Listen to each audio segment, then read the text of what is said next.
Olá, um abraço a todos. Em primeiro lugar, quero agradecer ao Departamento de Comunicação da Ponte Preta, na pessoa do jornalista Tiago Toledo, pelo convite que me foi feito para que eu pudesse falar nesse dia 1º de junho, comemora-se o Dia da Imprensa, e a minha trajetória como jornalista, como radialista, ligada à Associação Atlética Ponte Preta.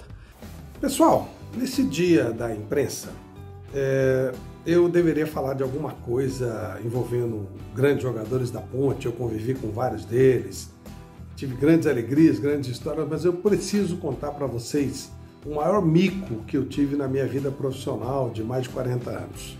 Muito obrigado pelo convite de participar desta homenagem. Eu vou contar aqui uma história. Eu acompanhei a Ponte Preta inúmeras vezes para fazer transmissões de futebol pelo Brasil afora. Naquela época não era como agora, que tem aí jogos transmitidos pela televisão e as emissoras fazem o chamado tubo. Naquela época tinha que comparecer realmente nos locais. Vou contar aqui uma história que eu vivi com a Ponte Preta em Guaratinguetá, aquela decisão contra o time da cidade, que a Ponte Preta acabou se qualificando para disputar a final com o Palmeiras. Olá, eu sou Gustavo Magnusson, jornalista, repórter de esportes do jornal Correio Popular, setorista da Ponte Preta há mais ou menos 6 meses. Comecei a exercer essa função no dia 4 de novembro de 2019, uma semana muito agitada, muito movimentada na cidade, véspera de derby. Foi a semana em que o atual presidente Tiãozinho assumiu o comando da Ponte Preta, semana também de treino aberto para a torcida no estádio Moisés Lucarelli, minha primeira cobertura ali de derby, pré-derby. Primeiramente, muito obrigada, por me permitirem participar dessa homenagem. Fiquei extremamente feliz por terem lembrado de mim. E a minha história com a Ponte Preta começa em 2010, quando eu ainda era estagiária na TVB, e o Alberto César formou a equipe dele de esportes e me chamou para trabalhar com eles, A lembrança mais marcante que eu tenho da Ponte Preta, dos anos que eu passei pelo estádio Moisés Lucarelli, foram os últimos meses de 2013. A Ponte se classificou para a Copa Sul-Americana. Era a primeira vez, num torneio internacional, e foi passando, mata-mata, chegou nas quartas de final, pegou o Vélez.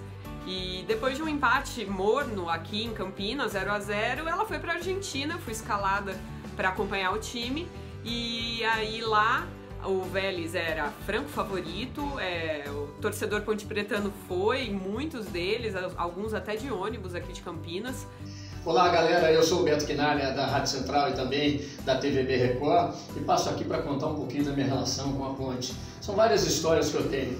A primeira delas, quando garoto ainda, menos de 10 anos, eu morava ali na cidade de Jardim, sempre apaixonado por futebol, e naquela época a situação era muito difícil, muito complicada, e a gente não tinha muito dinheiro e tinha que criar um timinho.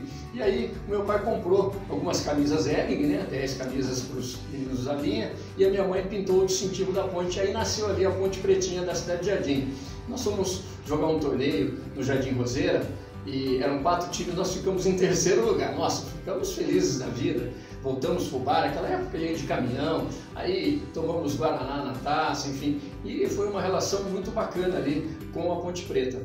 Aí pessoal, quem tá falando aqui é Heitor Esmeriz, sou do Globoesporte.com, acompanho a Ponte Preta um pouco mais de perto desde 2012, quando a gente iniciou o projeto, e sem dúvida nenhuma uma cobertura marcante foi a Copa Sul-Americana de 2013, a gente acompanhou a Ponte de perto mesmo, na cola dela, desde a viagem para a Colômbia, onde a Ponte jogou contra o Deportivo Pasto. Eu lembro que o voo arremeteu 2 vezes na primeira tentativa de pousar em Pasto, foi um susto muito grande para todo mundo, bancos atrás do Felipe Bastos chorando, gente rezando. Foi uma viagem muito marcante por esse lado curioso, por essa situação diferente que a gente passou. Um fato pitoresco aconteceu em 97. Disputamos um torneio internacional em Portugal e na volta eu procurei então o diretor de futebol da Ponte Preta, King, e falei desse jogador que já tinha um pré-contrato com o Botafogo, mas ele não poderia aparecer. O King autorizou ele fazer um treino juntamente com a equipe profissional, ele entrou nos 10 minutos finais da partida, do treino, e acabou fazendo 2 gols. Mas por uma infelicidade ele foi dispensado, então o treinador na época era o Pardal, e o Pardal alegou que ele era muito lento. A Ponte foi o primeiro clube que eu cobri há 35 anos como setorista pela Rádio Educadora, hoje Band, e depois pela Rádio Central. Foram 2 anos cobrindo o dia a dia da Macaca. E depois também narrei vários jogos emocionantes, várias disputas, acessos, conquistas importantes na trajetória da Ponte. O acesso de 97 me marca muito, porque eu narrei ao lado do mestre de cá, que foi o comentarista, quando a Ponte empatou com o Náutico 1-1, gol do Claudinho, e voltou à primeira divisão do futebol brasileiro. Ergue o braço, Miraci Damasio! A Ponte está de volta à divisão principal do futebol brasileiro. Eu cheguei no estádio, né? Estava entrando no estádio, ali nas ruas que davam acesso, e tinha um grupo de torcedores. Eu estava com meu amigo Jean no carro. A hora que eu passei no meio ali dos torcedores, eles chutaram meu carro, bateram, deram um soco no carro, deram um pontapé, enfim, muita coisa. Mas conseguimos passar, depois eu vi o estrago que fez e tal. Ainda falei pro Jean, olha, nunca torci tanto para um time ganhar como vou torcer hoje para Ponte Preta. De tanta bronca também que eu fiquei, né, do pessoal que fez o que fez no meu carro. Aliás, claro que nós estávamos lá torcendo para Ponte Preta, mas a fúria dos torcedores me motivou a torcer muito mais ainda. Foi no dia da final contra o Lanús, da final da Sul-Americana, aquele jogo no Pacaembu. E eu não gosto de fazer jogo da Ponte porque a minha neutralidade fica difícil, né, de ser mantida, mas é claro, a gente mantém. Só que naquele dia estava demais, né? Avenida Pacaembu lotada de carros com bandeiras da Ponte. E aí o Alexandre Silvestre, repórter da Gazeta, resolveu me filmar transmitindo o jogo pela Jovem Pan. Aí saiu o gol do Felipe Bastos. Quando saiu aquele gol, eu tive um ataque.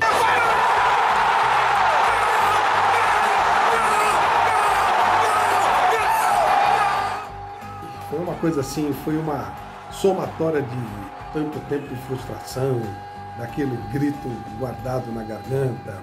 Só que eu esqueci que eu estava trabalhando, né? Eu tive um surto. E o Silvestre filmou. Tá aí nas redes sociais para quem quiser ver. Bom, foi tão chato o negócio que a Aninha, que é a coordenadora da ACESP, da Associação dos Cronistas Esportivos, foi lá me advertir. E olha que eu sou diretor da ACESP, eu não pude falar nada, né? Um papelão, né? Mas sinceramente eu não me arrependo não. Valeu, aquele dia foi sensacional. E aí vem a história do jogo. O jogo, todos nós sabemos, foi fantástico, maravilhoso, né? Eu tive até um momento muito feliz na defesa do Aranha. Michel para a batida, Aranha para pegar, o árbitro vai autorizar, vamos pegar esse, vai ser muito importante, Aranha, vamos pegar esse, Aranha, Michel para bater, Aranha para pegar, o árbitro autorizou, vamos pegar,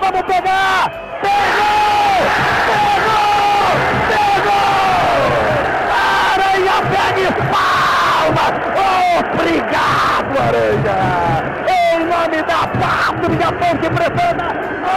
Obrigado, Aranha! Acabou o jogo, terminou tudo, tal, a Ponte se classificou. E eu já estava pensando como é que ia ser a saída, porque se na vinda, na chegada, com o time com a perspectiva de ganhar, já passamos ali por uma confusão muito grande, você imagina na saída com o time desclassificado, não é? Para minha surpresa, não tivemos problemas na saída, mas eu acabei criando um problema na saída, né? Mas esse narrador aqui, que estava tão bronco com a torcida do que tinha feito no começo, eu comecei a dar uma volta ali nas ruas, perto do estádio e tal, procurando algum torcedor. Claro que eu não ia identificar ninguém que fez aquilo no meu carro, e mesmo que eu identificasse, não faria nada. Mas eu baixei o vidro do carro e comecei a ver um grupinho ali, comecei a falar assim, tá vendo? Vocês chutaram meu carro, agora vocês vão para o hospital, engessar o pé, vocês vão tratar do pé, e nós vamos para Campinas classificados. O torcedor ficou meio com o saco cheio. E teve um cara que falou assim, gente, vamos pegar o carro. Quando o cara falou, vamos pegar o carro, eu, pinote. Deu uma arrancada, saí cortando, entrei até contramão, passei sinal vermelho para pegar a Dutra, porque, claro, só faltava eu me envolver numa confusão daquela. Em 1987, a Ponte terminou o Campeonato Paulista e não tinha dinheiro para pagar o 13º, o final de ano, estava realmente complicado, não tinha dinheiro para nada. E aí o Camarguinho, que era muito amigo do pessoal da direção da Ponte, conseguiu arrumar 4 amistosos. Um em Birigui, contra o Bandeirantes. Depois seguiria para fazer uma partida lá em Rio Brilhante, de lá para Itaporã, isso no Mato Grosso. E aí ia finalizar a excursão, essa mini excursão, contra a equipe lá do União de Rondonópolis. Bom, eu segui junto com a delegação da Ponte para fazer a transmissão. na época trabalhava na Rádio Central. Eu e o Oswaldo Luiz da IPTV era o repórter. Aí seguimos com a delegação, fizemos esse jogo lá em Birigui, o jogo contra a equipe do Bandeirantes, e seguimos em frente em Rondonópolis, que é onde que aconteceu esse grande problema. O empresário que contratou a ponte não compareceu. A ponte estava lá no estádio municipal em Rondonópolis, entrou em campo e o Zé Rubens da Vinha não encontrava o empresário, ele não apareceu para poder pagar. O Zé Rubens entendeu que ia tomar o calote, tirou o time de volta para o vestiário. Daqui a pouco o empresário apareceu e disse que pagaria e tal, mas teve um problema, porque naquele dia era final de ano, se não me falha a memória, dia 16 de dezembro. O comércio começava a abrir para as festas do Natal. E também estava tendo uma final de campeonato. Acho que campeonato carioca lá, com os dois grandes do Rio de Janeiro envolvidos, com transmissão ao vivo no mesmo dia. Ou seja, não tinha público no estádio.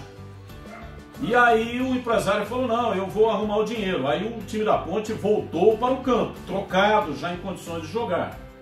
Mas o empresário não conseguiu arrumar o dinheiro. Fez uma catação lá nas bilheterias e foi lá e falou para o Zé Rubens, olha, o dinheiro que eu tenho é esse aqui. É o dinheiro que tem na bilheteria.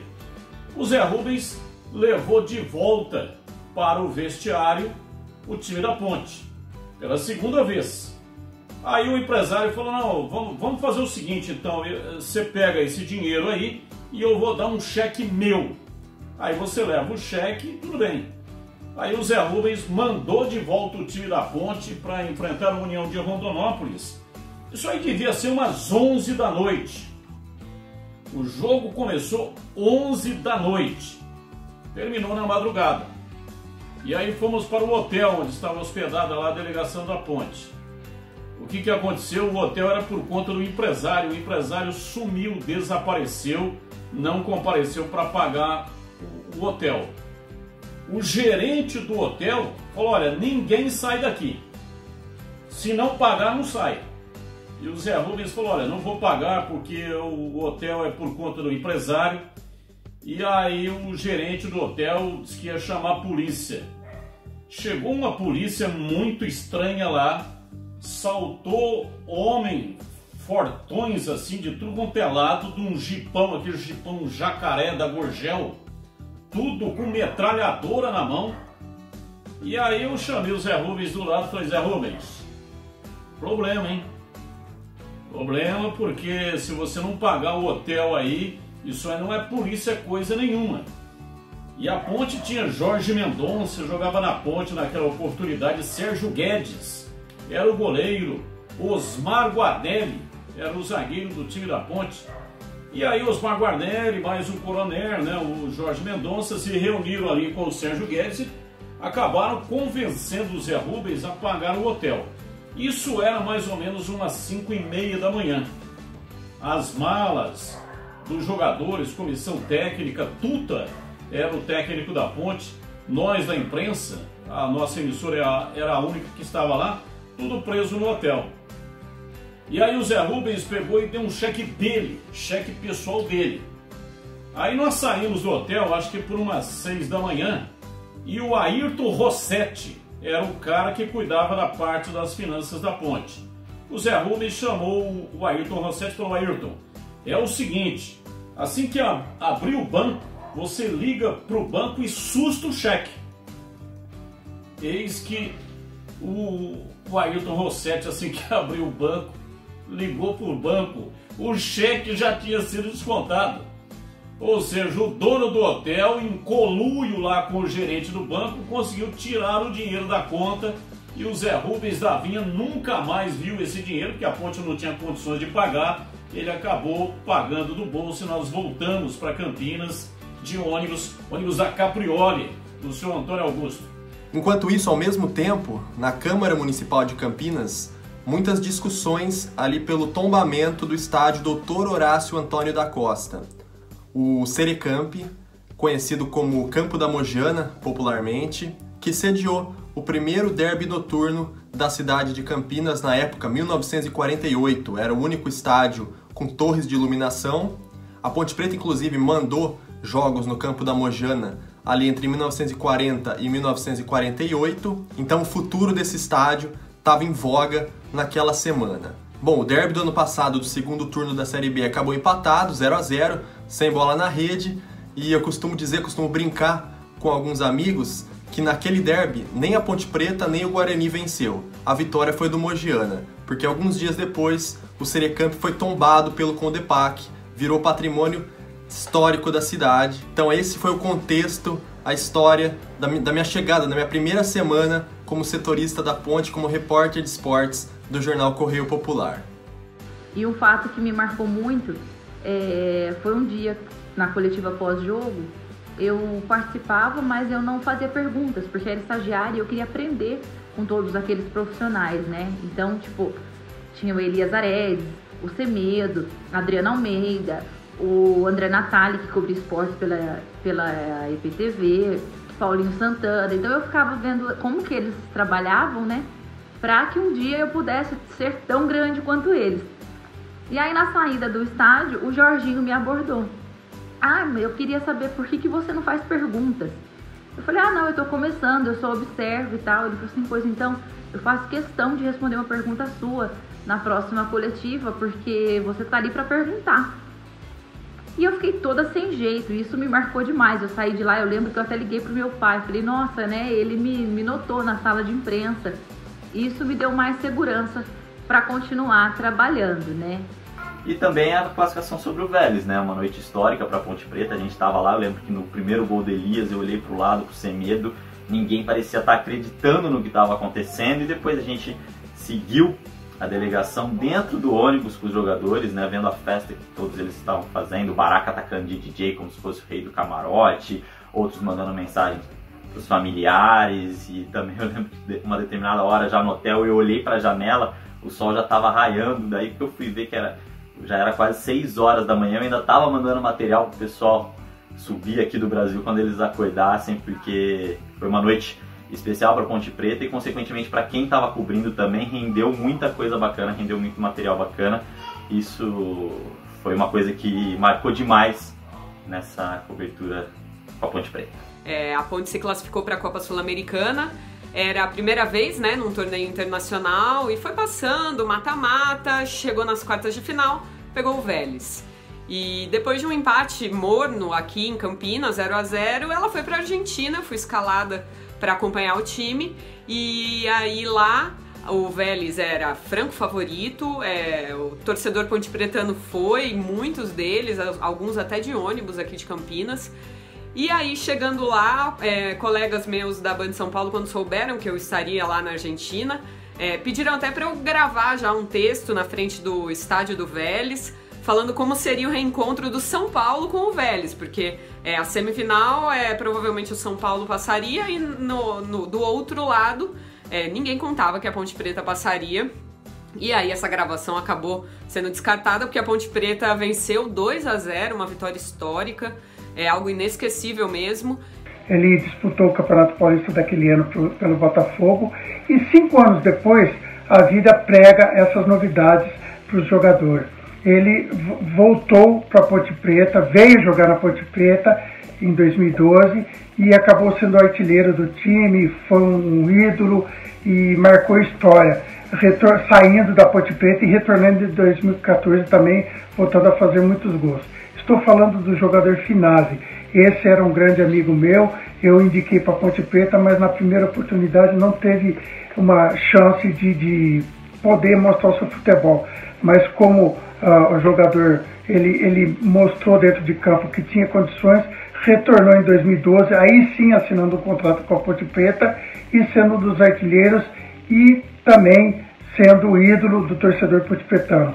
Essa é uma história que marcou o começo da minha carreira como jornalista esportivo. Quando comecei a trabalhar na imprensa, quando eu trabalhava na Educadora, em 2000, a Ponte fez 100 anos, completou o seu centenário, fez uma festa muito bonita. Me lembro que a gente fez a cobertura no The Royal Palm Plaza, eu entrevistei na época o ministro da Educação, Paulo Renato, e tivemos um jogo no Majestoso. Jogou o time da imprensa contra o time de Márcia da Ponte. Eu, no Majestoso, galera, no gramado da Ponte, jogando contra Dicá, contra Vanderlei, contra Polozzi, Monga. Nossa, foi muito legal. Tá aqui, ó, a prova.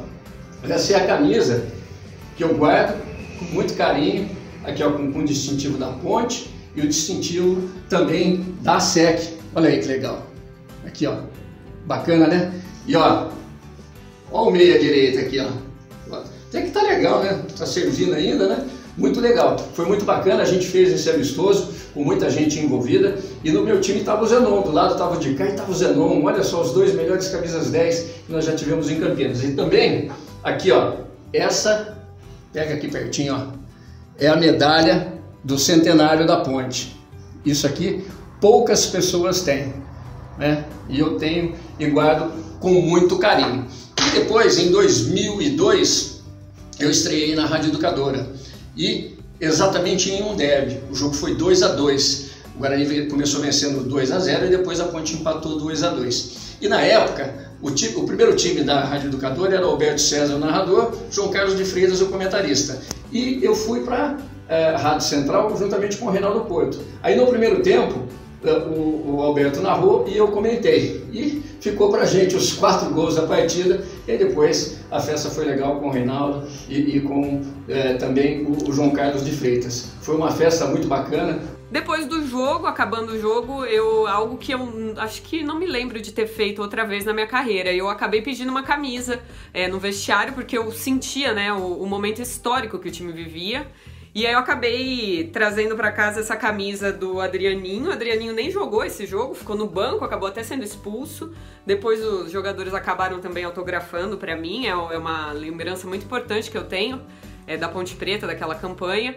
E aí, mais algo inédito que foi voltar com os jogadores no ônibus, né? Com a delegação pontepretana, do estádio do Vélez até a concentração, e na principal avenida ali de Buenos Aires, em frente ao Obelisco, uma festa gigantesca da torcida pontepretana. Eu tava dentro do ônibus acompanhando a festa dos jogadores, e aí de repente a festa do lado de fora ficou ainda maior.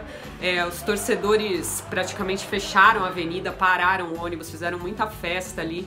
É algo que me marcou demais. Depois disso, impossível não falar, né, da cobertura do acesso da Ponte, que a gente acompanhou na íntegra, né, todos os jogos da Série B e tal, até a conquista do acesso depois de algum tempo. Aí depois acabou, né, a TVB, fiquei um tempo afastada, até que em 2013, Claudinei Corsi me fez um convite para trabalhar com ele na Rádio Brasil. O que eu não sabia é que eu seria setorista da Ponte Preta, né? Cobriria o dia a dia do clube na íntegra, né? Chegava de manhãzinha no clube, ficava o dia todo e ia embora depois do programa da tarde. E isso foi um presentaço, porque até então eu nunca tinha feito meta, né? E o Claudinei depositou toda a confiança dele em mim. Eu fiquei muito assim surpresa e muito lisonjeada, porque essa atitude dele me fez, né, ser a primeira mulher setorista da Ponte Preta. E essa marca ninguém me tira, né? Antes de mim não tiveram outras, e depois eu não sei se alguma outra mulher chegou a cobrir o dia a dia do clube. Mas eu fiquei imensamente honrada e feliz por ter feito parte dessa história. E aí depois, outro fato também que mostrou muito a força da torcida pontepretana para mim e a força do interior, né? A paixão dessa torcida para esse time foi a final. A Ponte jogou no Pacaembu, que virou o Macacaembu, mais de 28 mil pessoas, preto e branco, uma festa maravilhosa. Lamento que o título não veio, mas foram lembranças muito, muito positivas e que eu vou guardar com certeza para sempre da Ponte Preta. Muito legal esse relacionamento que eu tenho com a Ponte Preta, muito grande até hoje, participando e muito da vida da Ponte, e tenho um carinho muito grande por todos. Um abraço a todos vocês, amigos, e pra frente, macaca. É isso aí, pessoal. Abraço. Um grande abraço para todos vocês, muito obrigado mesmo, fiquei muito feliz com o convite. Então eu agradeço novamente o convite, fiquei extremamente feliz de terem lembrado de mim e sempre é muito bom poder falar que eu faço parte da história da Ponte Preta. Beijo grande e até a próxima. Valeu! São muitas as histórias, são muitos os momentos em que a minha vida profissional cruzou com a história linda de quase 120 anos da Ponte Preta. Um grande abraço a todos e muito obrigado.